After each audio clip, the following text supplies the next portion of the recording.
একটা মানুষ তখনই একা থাকতে পছন্দ করে যখন সে দেখে তার সরলতার সুযোগ নিয়ে সবাই তাকে ঠকায়। কাউকে বিশ্বাস করার আগে 10 বার ভাববেন, কারণ নিজের দাঁতই কিন্তু জিহ্বাকে কামড় দেয়। যখন আপনি কঠিন সময় পার করছেন আর ভাবছেন রব কেন আপনাকে সাহায্য করছেন না, তখন মনে রাখবেন পরীক্ষার সময় শিক্ষক কিন্তু নীরব থাকেন। যে আগুন লাগায় সে জানে না যার বুকে আগুন লাগলো তার কতটুকু পুড়ল। বর্তমান সময়ে যারা কাছের মানুষ, শুধু তারাই আপনাকে তার সুখের সময় কাছে ডাকবে। চিনে রাখুন, না হলে পস্তাবেন। যে যত্ন করতে জানে সে পায়ের জুতোটাও খুব সাবধানে রাখে, আর যে জানে না সে তার হীরের আংটিটাও হারিয়ে ফেলে। গাধাদের ভুল ধরিয়ে দিতে যাবেন না, তারা আপনাকে ঘৃণা করবে। বুদ্ধিমানদের ভুল দেখিয়ে দিন, তারা আপনাকে সমাদর করবে। যে অতীতের বোঝা বাড়াবে তাকে অতীতেই রাখো। যে অতীত ভোলাতে পারবে তাকে ভবিষ্যৎ করো। নারীর অল্প প্রেমে পুরুষ পাগল হয়, আর পুরুষের গভীর প্রেমে নারী মজা নেয়।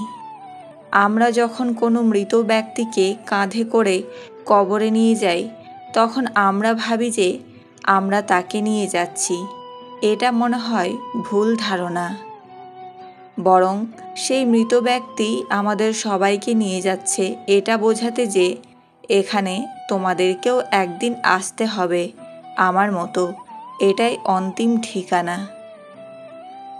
ভালোবাসা মানে ঝগড়া করার একটু পরেই আবার বলা রাগ করেছ? তোমার সাথে ঝগড়া না করলে আর কার সাথে করব বলো? প্রেম করলে ঝগড়া হবেই, ঝগড়ার পর যদি আবার দুজনের মিল হয় সেটাই ভালোবাসা।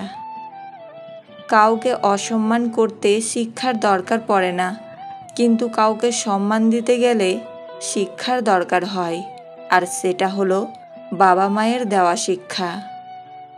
ছেড়ে যাওয়ার সিদ্ধান্তে যে অটল, তার কাছে নিঃস্বার্থ ভালোবাসাটাও একটা অভিনয়।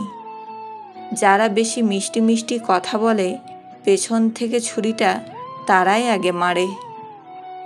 স্বার্থপর মানুষেরাই জীবনে ভালো থাকে, বাকিরা তো কেবল অপরকেই ভালো রাখে। মানুষ কখনো ইচ্ছা করে বদলায় না। কিছু মানুষের অবহেলা, কিছু মানুষের স্মৃতি, কিছু মানুষের ব্যবহার আর পরিস্থিতি ও সময় মানুষকে বদলাতে বাধ্য করে। জীবন অভিজ্ঞতা থেকে বলছি, যত একা থাকবেন ততই ভালো থাকবেন। বছরের পর বছর ধরে একটা মানুষকে কখনোই ভালো লাগতে পারে না, আর যদি লাগে তবে সেটা ভালো লাগা না, সেটা আসলে ভালোবাসা।